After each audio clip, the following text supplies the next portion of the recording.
Hey, what is up, everybody? I wasn't really planning on making this video, but I was just on WWE.com, and WWE posted a list. A list called... Actually, I don't even know what it's called. I don't even remember what it's called, I meant to say. Um, the list is called the, the 10 Best Matches of 2015 so far. I'm going to give my thoughts on it. I'm going to give my thoughts on their list, and then I'm going to make my own list using their list. And I will do whatever I want with it. So let's get it started. I haven't even looked at this list yet, so let's go. And then I'm probably going to come back, obviously, at the end of the year when they post a full list. Obviously, it's not going to be 10, but whatever. So let's do it. Alright, so number 10 is when John Cena defended the United States Championship against Sami Zayn, and it happened on Raw, May 4th, 2015. Well, it's all 2015, but it happened on Raw, May 4th. So that's cool. I'm not going to be too critical on it because I'm going to make my list, so we're going to have to see.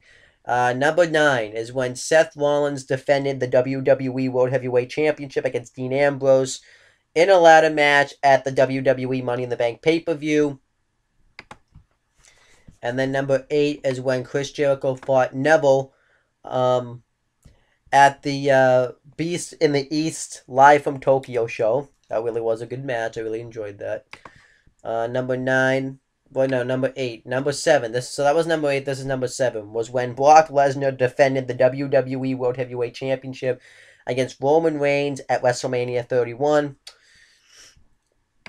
And then, number 6 is when Daniel Bryan defended the Intercontinental Championship against Dolph Ziggler on Raw, March 30th. And then the top 5. Number 5 was when John Cena defended the United States Championship against Cesaro on the July 13th edition of Raw. Number 4 was when Kevin Owens defended the NXT Championship against Finn Balor at the Beast in the East show live from Tokyo. Number 3 was when Charlotte defended the NXT Women's Championship against Sasha Banks, Bayley, and Becky Lynch at the NXT TakeOver Rival show. Number 2 was John Cena versus Kevin Owens from the Elimination Chamber pay-per-view. And number 1 was when Brock Lesnar defended the WWE World Heavyweight Championship against John Cena and Seth Rollins at the Royal Rumble. And yeah, so those are the WWE's version of the top 10 matches of 2015 so far. So now let me give you my version. I'm going to go make my version, and then I'll come back here and talk about it. So I'm going to go make mine right now. Okay, so now I've created my version of the top 10 matches so far in 2015. I really put a lot of thought into it, and, you know, if you don't like it, it's my opinion. If you want to leave your opinion, you feel free to do that. I'll probably say it at the end of the video, but let's get into it. So, number 10. You guys aren't going to probably like this one, but this is just how I feel. It was the IC title match that they had put between Daniel Bryan and Dolph Ziggler. The match is good. I do enjoy the match. I just don't think it's... I think it's a little bit... I think the WWE overrated that match. It is a good match and all that. They did some good stuff in the match. I just don't think it's better than any of the other matches that are listed here.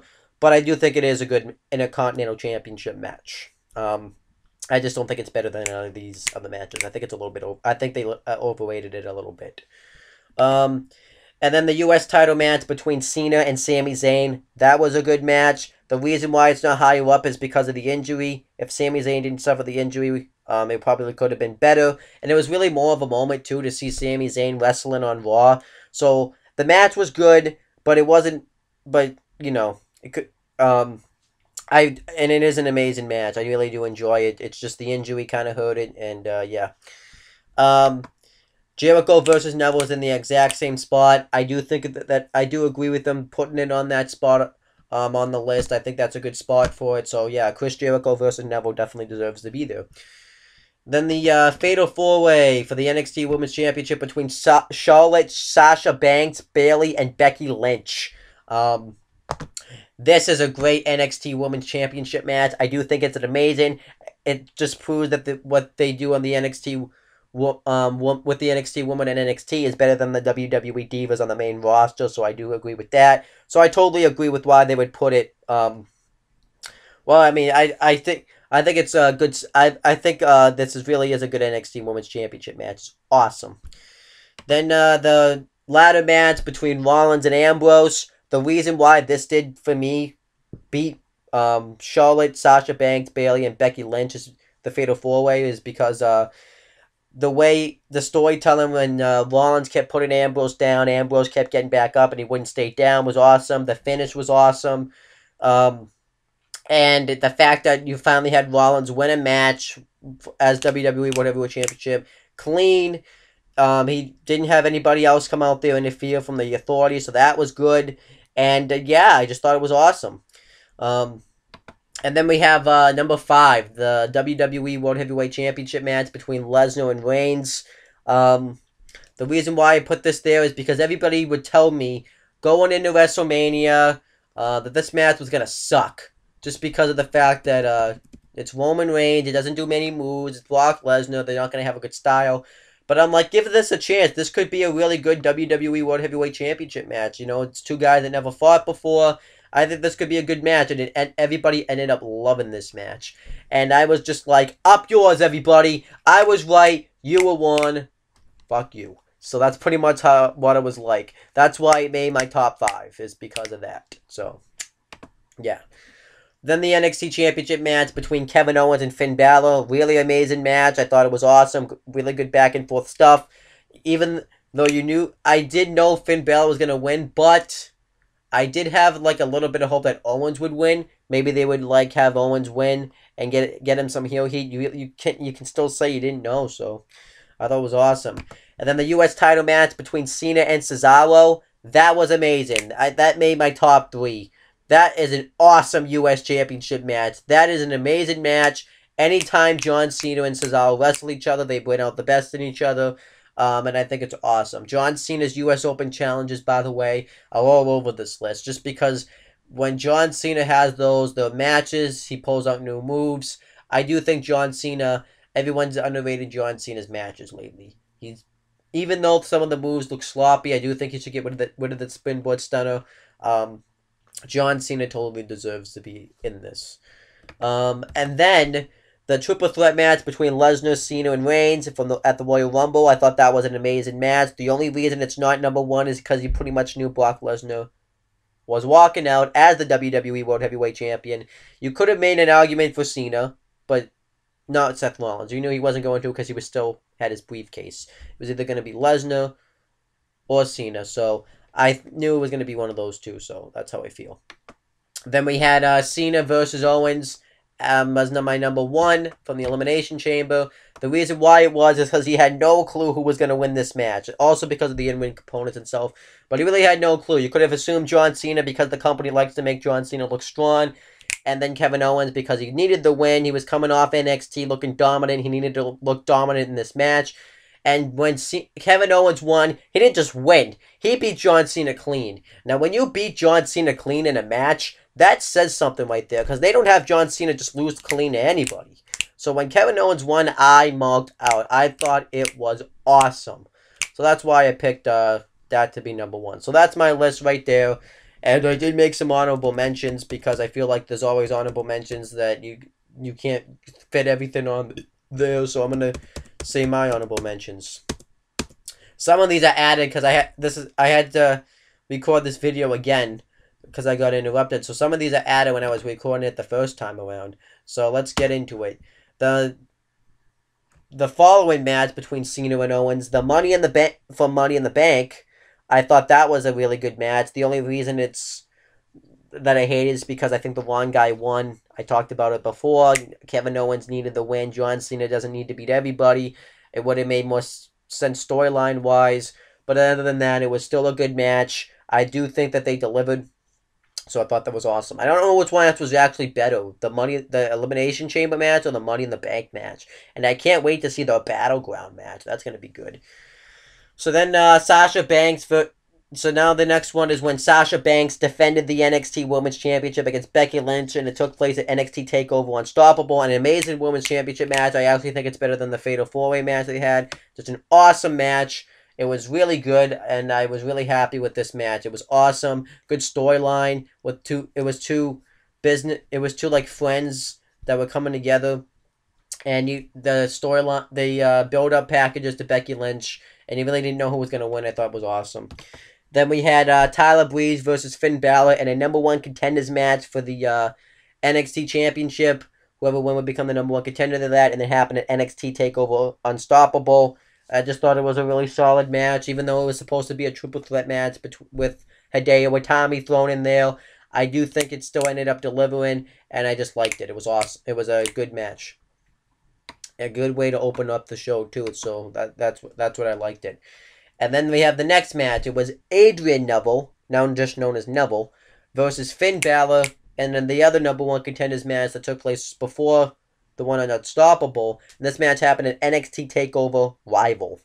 And this match was really good just because, one, you didn't really know who was going to win this match, because I thought Adrian Neville was going to win, because at the NXT Championship match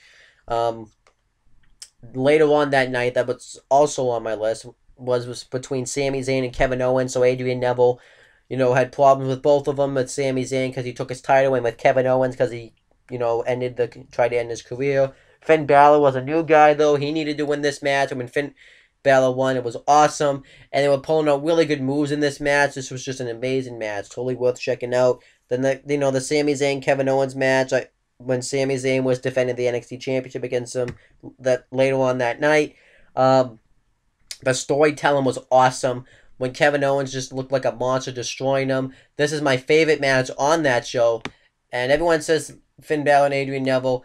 In-win-wise, it's a better match. But this, storyline-wise, I thought was a better match. I thought this was awesome. So, that's what and I just loved Kevin Owens continuously to destroy Sami Zayn. It was awesome. Kevin Owens really looked like a monster there. Then we had then I put Neville versus Dolph Ziggler from Raw, April 13th. I just love the in-win styles in this match when Neville did the 450 off the barricade. The way Neville sold the DDT was good. The super kick, I thought it was awesome. I really enjoyed this match. And then next was when John Cena defended the United States Championship against Cesaro the week before, Raw, June 29th. Awesome match. The match they had the week later was better, but this was an awesome match.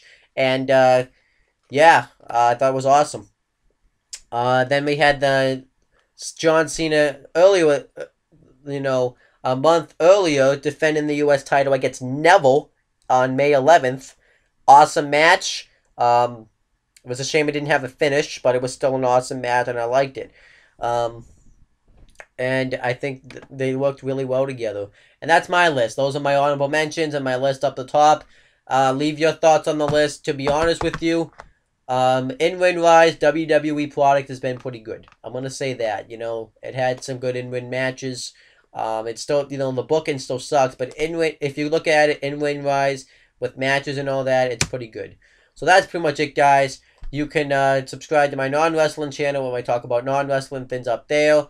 I talk about both a combination of both wrestling and non-wrestling on a channel called CM Brothers down there. And then over here, my friend James the He-Man Hebert makes YouTube channels. It's called James Hebert. You can look it up. I find it's by looking up James Hebert Side 95. Or you can just click right there where he makes videos talking about where he makes custom Titantrons for wrestlers. And then over here is his other YouTube channel called Rain with Youth Wrestling. That's kind of inactive right now, but I've appeared on there in the past, and it's a good channel. He's making a comeback with that this summer, and I'm going to be in it in the fall. So that's pretty much it, guys. You can also click down below to subscribe to my channel. And that's it, guys. Talk to you later.